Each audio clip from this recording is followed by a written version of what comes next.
Calling all suspension riders out there, mountain bikers with front suspension, rear suspension, both suspension, C-post droppers, all those things. There's been a big announcement that what Trek is doing is very interesting. Something kind of shocking. No pun intended, after this. Welcome to I Know a Guy Bicycles, hanging out with a guy. This is As the Wheel Turns, So Do Days of Our Rides series. I will be covering topics of the industry as well as consumer views with my 30 years experience. If you like these videos, please like and subscribe. You know, we're just shifting gears here, in the shops across the nation, cranking it through. It is July, right? And we are just pushing through service and doing it all that we can. And Trek just announced that they have switched to a new platform of suspension servicing. This is really nothing too new. But welcome to I Know a Guy Bicycles, hanging out with the guy. This is As the Wheel Turns, So Do the Days of Our Rides. And it kind of intrigues me about this because 20 years ago when I was a service manager and we were doing suspension, some of it in-house, and Quality Bike Supply was one of them versus another, I think BTI was another, that did the suspension work in-house. So we would ship them the shock, front and rear, and they would do the servicing and ship it back for a fee. And that way, it made it a little less intimidating for a service department to do those services and to carry the burden and the cost of all the extra parts for all the different suspensions out there, in addition to having the techs trained for all those different suspensions. Well, fast forward 20 years later, there's a shop here actually in Longmont, Colorado, and I'm definitely going to plug them because they've been doing this for a while. They were a bike shop and they switched over to just suspension work. And this is what they've been doing for a long time. It's called Dirt Labs. Check them out if you ever need suspension work done. They do rear shocks, front shocks. I believe they have a flat fee, just like as Trek is rolling out. So what Trek is really doing is nothing new. For them, it's actually a service that they're trying to provide through all their service departments of the $200 to 300 locations they have stateside, and they are developing, or they've opened up, I think, 7 or 8 facilities, shock facilities, where that's all they're going to do is work on suspension, right? Well, the same kind of concept. You take your bike to the Trek store, and the Trek store will take the shock off the bike and send it in for service and be sent back and put back on. There is a lag time for this.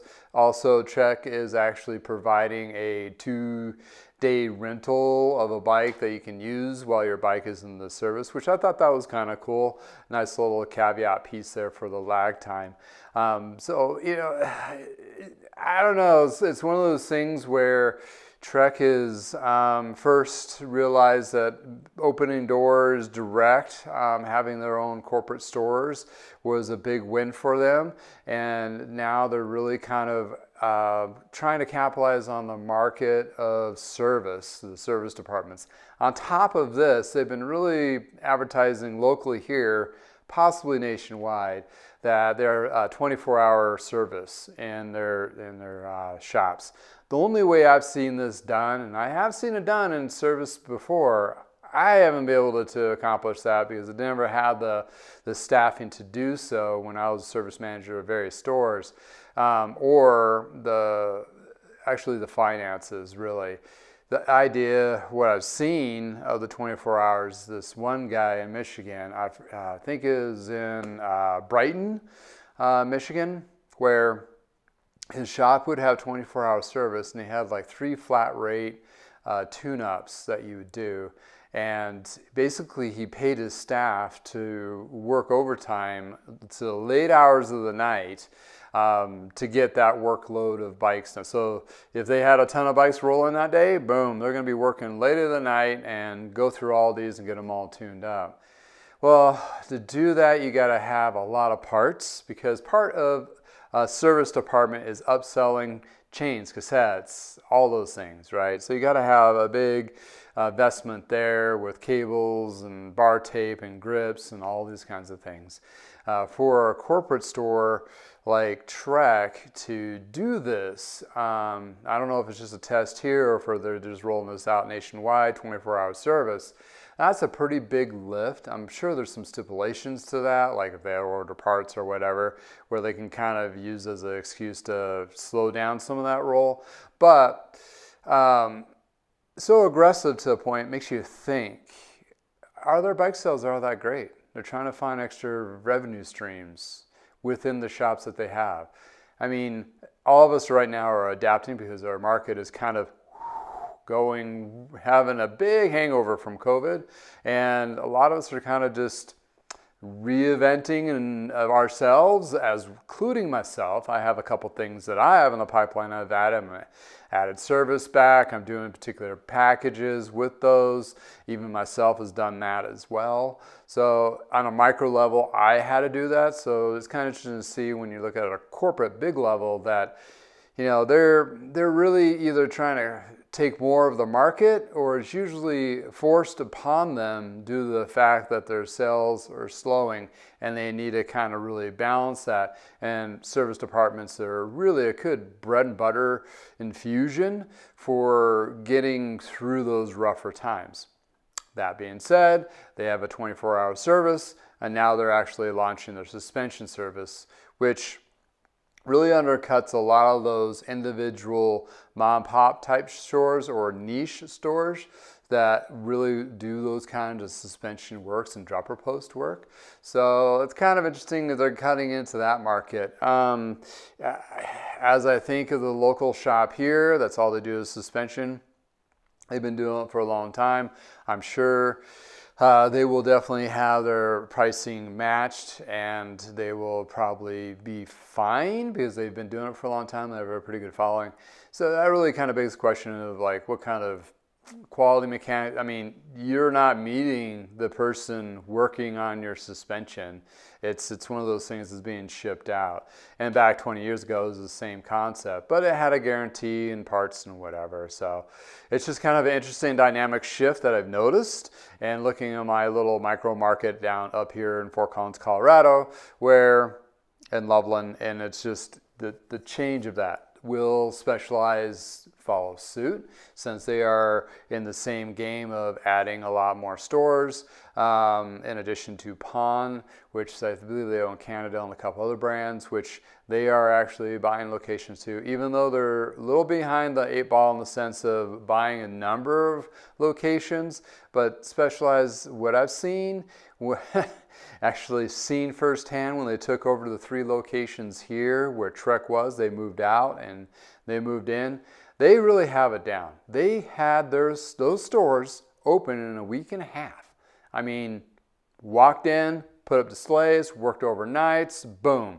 They had stores up and running the day that they were talking about launching, which was the 4th of July weekend. Amazing. Really amazing for them to do such a huge feat. And staffing, they had, the store I walked into, they had staff all over the place. So the question being is Trek going to do follow suit? They're really pushing that service. Well, that really gonna hurt those specific niche locations, especially if they're driving that 24-hour service. I don't know what kind of quality of service you're going to get for somebody who's working at 2 a.m. in the morning trying to get that stuff out, but hey, it's done the next day. Quite honestly, I don't think they could really do it with a high level of efficiency, even though, or high level of quality of work. Let's just put it that way. Being in the service industry, part of bicycles for the last 30 years, when you put that kind of candle to the feet, it's one of those things where I don't think it's sustainable, or if it's not really a higher quality and they just turn and burning. And what's going to happen is going to burn out staff too. I mean, mechanics are not going to want to be rushed, and they're, honest people want to do the first time and may have to wait a little longer or take a little bit longer to work on those particular ones. Maybe they have the staff for it. Maybe they just have the staff and they're just that slow. They're like, yeah, we're going to do 24 hours because we're only working on 1 or 2 tune-ups a day. Maybe that's the case. Highly unlikely, because the location that this particular shop is in Fort Collins. I was a service manager back in the early 2000s. The volume that went through our store at Lee Cyclery before it became Trek was monstrous. I got it down to 48-hour-ish turnaround. The 24 was not attainable, and I had a staff. I mean, I had 6 or 7 really good mechanics, really good to the point that one of them is actually on the Tour de France right now doing mechanical work for one of the major teams, and he's been doing this for years. So that's the kind of quality of mechanics I had back then. Nowadays, you know, without those mom and pop shops cultivating that culture of bringing bike mechanics to other shops is gone, then they have to be pretty much self-taught or just thrown to the wolves. So anywho, just thought I'd bring that up, and that's kind of like this week's eye-opening, like, whoa, that's kind of interesting. We'll see if it's sustainable, and we'll see if the suspension work is actually, you know, I'm sure it is up to snuff to what it's supposed to be. But when you have particular companies out there, that's all they do, they got to question that. So is Trek, are they just expanding and filling in a need in the actually industry, or are they just stepping on other companies to basically to make their dollars and bring out the bottom line? Are they really for the cycling community, or are they really just kind of, yeah, I don't know. We'll see. Kind of like I really don't know how I feel about this. But anyway, until next time, have a great rest of your weekend. If it's beautiful in your neighborhood today, go out for a bike ride. And again, until next time, thanks for hanging out in the garage.